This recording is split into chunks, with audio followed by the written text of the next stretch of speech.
श्रीलङ्कामा पहिले आर्थिक सङ्कट देखियो, पछि राजनीतिक सङ्कट आयो। नेपालमा अहिले बहस छ, हामी पनि कतै श्रीलङ्काकै बाटोमा गइरहेका त छैनौँ कि हामी ठिकठाक अवस्थामै छौँ।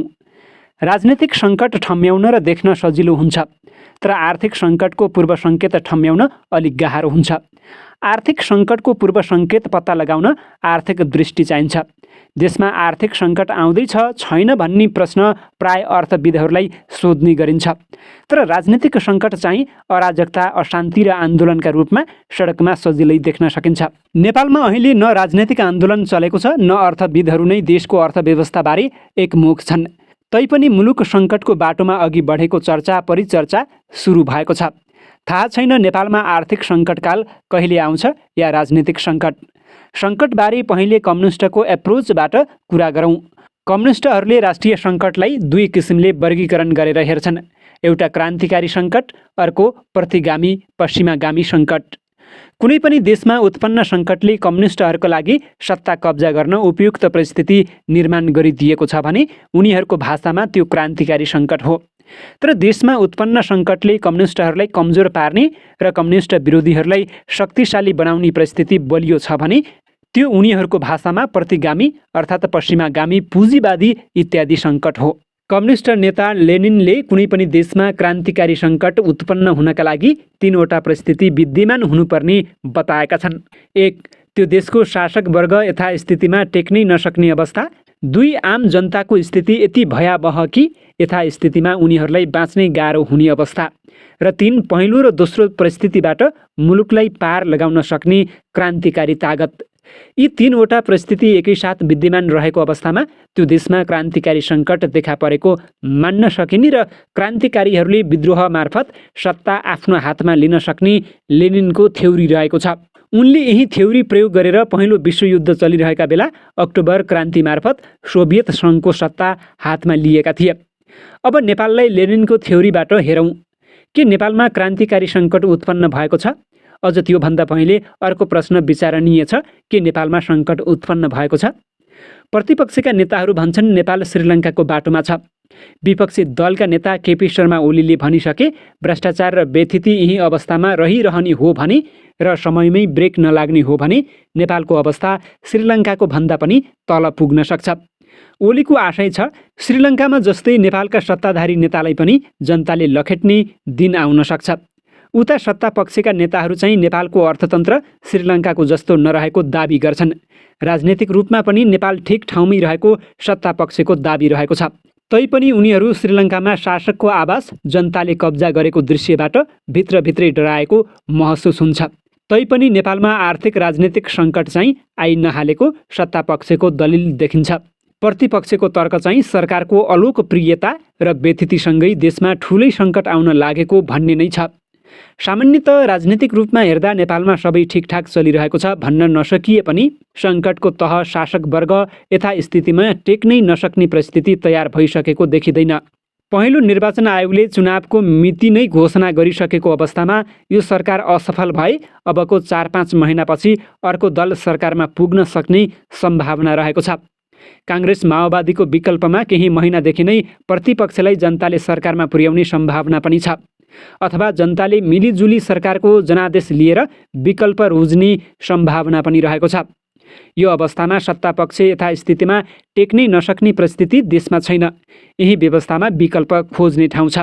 दोस्रो, युक्रेन रसिया युद्ध, तेलको मूल्य वृद्धि, खाद्यान्न सङ्कट, आकाशिदो महँगी इत्यादि कारणले गर्दा नेपाली जनताको जीवनस्तर कष्टकर हुँदै गइरहेको सत्य हो। तर यो जनस्तरको सङ्कट क्लाइमेक्समा पुगिसकेको छैन। जनताले खान नपाएर गोदामहरू लुट्ने, सडकमा उत्रने र असन्तुष्टिहरू विस्फोट हुने तहमा पुगिसकेको छैन। त्यसैले लेनिनले भने जस्तो दोस्रो परिस्थिति पनि नेपालमा देखा परिसकेको छैन। तर जनतामा शासकहरूप्रति तीव्र राजनीतिक असन्तोष, घृणा र वैरभाव बढिरहेको चाहिँ सत्य हो।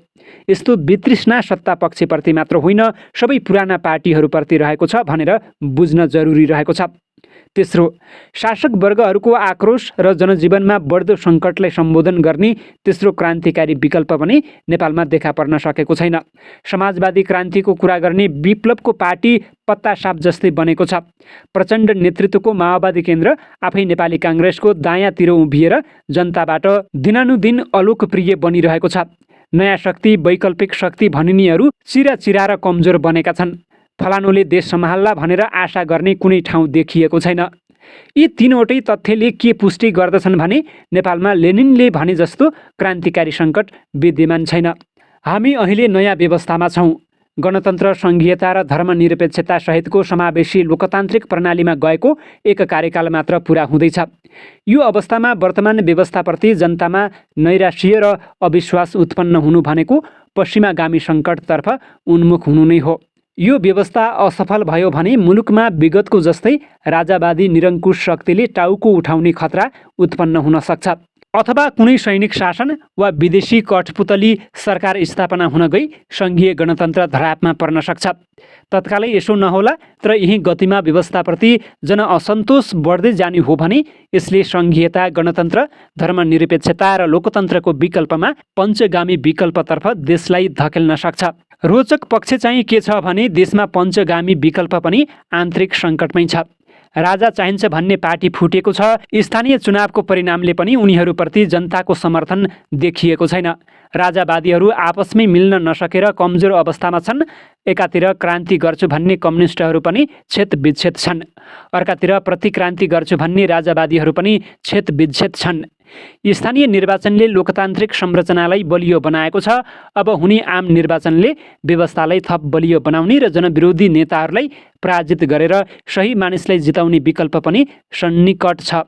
तसर्थ राजनैतिक रूपमा नेपालको अवस्था भयावह हुनै लाग्यो भनेर आत्तिनुपर्ने स्थिति आइसकेको छैन। तर यसो भन्दै गर्दा सबै राजनीतिक दलहरू आन्तरिक सङ्कटमा रहेको कुरालाई चाहिँ हामीले बिर्सनु हुँदैन। नेपालमा विद्यमान राजनीतिक पार्टीको कुरा गर्दा वैचारिक प्रतिनिधित्वको हिसाबले नेकपा एमाले, नेपाली काङ्ग्रेस, माओवादी केन्द्र, एकीकृत समाजवादी, जसपा, लोसपा, राप्रपा र विप्लव समूहलाई लिनुपर्ने हुन्छ र बताइरहनु पर्दैन यी सबै दल आन्तरिक सङ्कटमा छन्। झट्ट हेर्दा बलिया जस्ता लाग्ने एमाले र काङ्ग्रेस पनि सङ्कटमै छन्। माओवादीको टेको नलगाएसम्म सत्तामा नपुगिने भए नै उनीहरूको सङ्कट हो। माओवादी केन्द्र अस्तित्वको सङ्कटमा रहेको छ। उसले काङ्ग्रेससँगको विजातीय गठबन्धन तोड्न पनि सकेको छैन, छोड्न पनि सकेको छैन। एमालेलाई माओवादीमाथि आक्रोश पोख्नु परेको छ, फकाउनु पनि परेको छ। काङ्ग्रेसका लागि माओवादी भालुको कनपट जस्तो भएको छ, न छोड्नु न समाउनु। सरकारमा हुँदा गरेको कर्मले अलोकप्रियता बटुलिरहेको काङ्ग्रेसका लागि आगामी चुनाव जोखिमपूर्ण रहेको छ। एमालेलाई पनि माओवादी नफकाएसम्म महाजोखिम रहेको छ। चौथो विकल्प बन्ने अवसर गुमाएको जसपा भर्खरै फुटेको छ। संसदीय पार्टीको असन्तुष्टि आफ्नो पक्षमा आउला भन्ने सोचेको राप्रपा टाक्सिन थालेको छ। राप्रपाले पाउने असन्तुष्टको मत स्वतन्त्रताका नाममा रवि लामिछानेको ढोडियामा खस्ने भएपछि आगामी चुनाव राप्रपाका लागि पनि गाह्रो देखिएको छ। स्वतन्त्र उम्मेदवारको पक्षमा स्थानीय चुनावमा आएको माहौल बिस्तारै सेलाउँदै गएको छ। स्वतन्त्र भन्नेहरू पनि विभाजित देखिएका छन्। यी सबै परिघटनाको एक मुष्ट निष्कर्ष हो सबै राजनीतिक दलहरू चरम आन्तरिक सङ्कटमा छन्। तथापि पार्टीहरूको यो सङ्कटलाई राजनीतिक व्यवस्थामाथिकै सङ्कट भनिहाल्न किन नसकिएला भने आम निर्वाचन मुखैमा छ। भर्खरै सम्पन्न स्थानीय चुनावले देशमा बलियो संरचनात्मक जग हालेको छ। नेपालको आर्थिक वृद्धि दर यो वर्ष झन्डै 6% हुने प्रक्षेपण गरिएको छ। केन्द्रीय तथ्याङ्क विभागले 5.8% आर्थिक वृद्धि हुने प्रक्षेपण गरेको छ। समग्रमा आर्थिक वृद्धिले नेपालको अर्थतन्त्र कति चलायमान र कतिसम्म सबल सूचकमा अघि बढिरहेको छ भन्ने सङ्केत गर्छ। त्यस्तै नेपालको अर्थतन्त्रमा टिवा दिइरहेको रेमिट्यान्स आप्रवाहको पनि सामान्य वृद्धि भएको तथ्याङ्कमा देखिन्छ। रेमिट्यान्स आप्रवाह आर्थिक वर्ष 2078-79 जेठ महिनासम्म 9 खर्ब 4 अर्ब 18 करोड पुगेको छ। गत वर्षको सोही अवधिको तुलनामा 3.8%ले वृद्धि भएको हो। आर्थिक वर्षको सुरुमा रेमिट्यान्स निरन्तर गिरावट आए पनि पछिल्लो समय रेमिट्यान्स केही बढेको छ। नेपालको वस्तु आयातमा रेमिट्यान्सले सबैभन्दा ठूलो योगदान पुर्याएको छ। नेपालको व्यापार घाटा भने चुलिदो अवस्थामा रहेको छ। जेठ महिनासम्म व्यापार घाटा गत वर्षको सोही अवधिको तुलनामा 25%ले वृद्धि भई 15 खर्ब 77 अर्ब 39 करोड पुगेको छ। वस्तु निर्यात 1 खर्ब 85 अर्ब 84 करोड रुपैयाँ रहेको छ। वस्तु आयात 17 खर्ब 63 अर्ब 22 करोड पुगेको छ। चालु खाता 5 खर्ब 95 अर्ब 73 करोडले घाटामा रहेको छ। चालु खाता भनेको अन्य देशसँग लिएको पैसा र दिएको पैसाको हिसाब हो। यसमा नेपालको घाटा धेरै ठुलो देखिन्छ। त्यस्तै शोधनान्तर स्थिति 2 खर्ब 69 अर्ब 81 करोडले घाटामा रहेको छ। शोधनान्तर स्थिति भनेको नेपालबाट बाहिरिने कुल रकम र नेपालमा भित्रने कुल रकमको हिसाब हो। यसमा नेपाल ठुलो घाटामा रहेको छ। नेपालको विदेशी विनिमय सञ्चितमा पनि ठुलो गिरावट आएको छ। पोहोर असारसम्म 13 खर्ब 69 अर्ब 9 करोड बराबर रहेकोमा यो वर्षको जेठमा 11 खर्ब 76 अर्ब 84 करोड रुपैयाँमा गिरावट आएको छ। विदेशी मुद्राले नै विदेशबाट वस्तु तथा सेवा खरिद हुन्छ।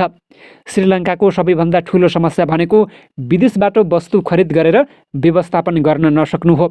तर वैशाख महिनाको तुलनामा जेठ महिनामा 30 अर्ब रुपैयाँ बढेको छ, जसलाई केही मिडियाले आर्थिक सूचक सुधार भएको भनेर विश्लेषण गरेका छन्। नेपालमा रहेको विदेशी मुद्रा सञ्चितले 7.53 महिनाको वस्तु आयात र 6.73 महिनाको वस्तु तथा सेवा आयात धान्न मात्रै पर्याप्त रहनेछ। 3 महिनाभन्दा कमको वस्तु तथा सेवा धान्न सकिने विदेशी मुद्रा सञ्चित रहेको खण्डमा खराब अर्थतन्त्र भनेर अर्थविदहरूले विश्लेषण गर्छन्। त्यस्तै मूल्य वृद्धि 8.56%ले छ। यो दशककै सबैभन्दा ठुलो मूल्य वृद्धि हो। सरकारले नेपालीको तलब तथा ज्याला समेत 8.50%ले वृद्धि भएकाले सन्तुलन कायम भएको दाबी गर्दै आएको छ। यी आर्थिक परिसूचकहरूको चर्चा गर्दा हामीले ध्यान दिनुपर्ने कुरा के हो भने गणितीय आँकडाहरूमा सबै ठिकठाक देखिँदैमा पनि देश ठिक छ भन्न सकिँदैन। जनतामा चरम निराशा, राजनीतिक नेतृत्वप्रतिको अविश्वास, व्याप्त भ्रष्टाचार, व्यथिति, विश्वमा गिर्दो छवि आदि कारणहरूले गर्दा पनि मुलुकको भविष्य अवरुद्ध हुन सक्छ। त्यसैले आर्थिक आँकडाहरू ठिक देखाएर मुलुक ठिक छ भन्ने जडसूत्रीय परम्पराबाट जोगिन आवश्यक रहेको छ। अन्यथा सबै ठिकठाक छ भन्दा भन्दै हामी थाहै नपाई श्रीलङ्का बनिसकेका हुनेछौँ। मुख्य प्रश्न यो हो कि तपाईँ हामी आम जनतालाई कस्तो लाग्छ? के हाम्रो देश सही ठाउँमा सही मार्गमा छ जस्तो लाग्छ? हाम्रो राजनीतिक नेतृत्व सत्ता पक्ष वा प्रतिपक्षले जनतामा आशा जगाइरहेको छ या निराशाको पुनरुत्पादन गरिरहेको छ? यसैमा निहित छ सङ्कटको जवाफ।